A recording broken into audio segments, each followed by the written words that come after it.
But what I started looking at and making tough decisions is looking at how do I find ways to help build their income, Right. Not necessarily just with selling more real estate. And that's something that we're still even tossing around. But that should always be on your mind. How can I increase their income? Right. And without running them into the ground, right? And helping them to leverage that out. And one thing that, if it's okay, that we can kind of pivot a little bit. This is something that I haven't prepared anybody for.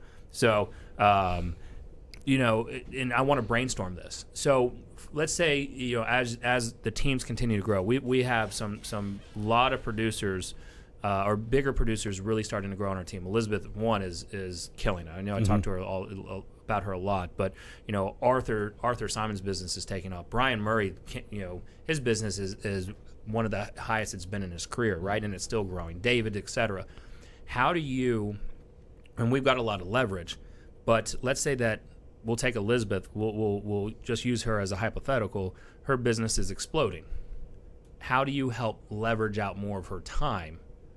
Do you, as a team leader, would you hire like just a personal ISA? Do you hire a virtual assistant just to handle their emails? What would something like that look like within a team organization that you can start providing more detailed level of service to some of your top agents Yep. that are wanting to continue to grow their business, but also they can't find the eighth day to work. It depends on what you need too, right? Like Elizabeth and I may be a little bit different, but like a showing assistant is a really awesome one to get back tons of time. Mm-hmm. I would never want a showing assistant though. I do so much relationship building in those opportunities that that wouldn't be a value add for me. It would be an amazing value add is somebody who handled all of my communication on a daily basis, responded to every email, text message, took every voicemail, and just figured shit out. When documents needed to go from A to B, they went there, right? Like I have a lot of that during the transaction and during the listing, but just the other random ass nonsense that I get throughout the day.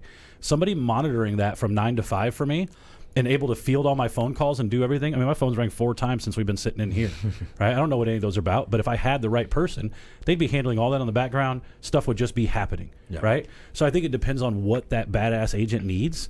But, I think a showing assistant's an amazing piece of leverage for somebody if that's the part of the business they're trying to unload. Yeah, and that's something where we kind of even struggle with, because a showing assistant may not be as strong. Like Matt, for example, you probably kill it, and that's where you develop your relationship and get a lot more of the referrals, Absolutely, right? right. So something of a receptionist style or answering service that is going to then communicate it with that person that, hey, Matt will call back between this time or whatever. Yep. They have access to your calendar.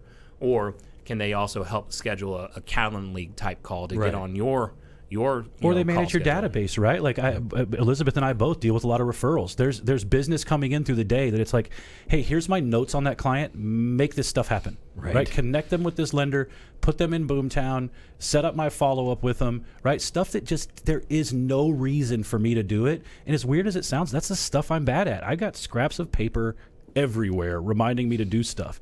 That's something that I would just love to be able to take a picture of, text it to somebody, and be like, make it that way. Right. Right? I think the big thing is that if you are considering a piece of leverage just for an individual, that individual is probably valuable enough and self-aware enough that they can tell you what they need. Sure. Right? You can sit down and be like, what are your least productive activities day to day? Yeah. And then you just hire the leverage around that. It's probably virtual. Yeah, it's got to be virtual. I mean, that's more affordable. Right. And it's probably what you're struggling with, right? The showing assistant thing too, that's really great, but you got to have somebody that you're in alignment with, that you feel comfortable handing off your clients to. Then here's the other shitty thing about showing assistant. They're eventually going to realize they're doing all the hard work, and they're going to want to be a regular agent, and they're going to train somebody up. That position just morphs, man. Yeah. Well, in that position, showing assistant is actually designed to actually recruit for the team and help train them and see the systems, right? So it is building that bench, but it does suck for that team member who's doing that, and then they want to move up, and now they have to do it all over again. Yeah, especially if you have some synergy with that person as a showing assistant, right? You get a really great showing assistant, it's like, you could probably pay him more. And, at some point, you got to figure it out. But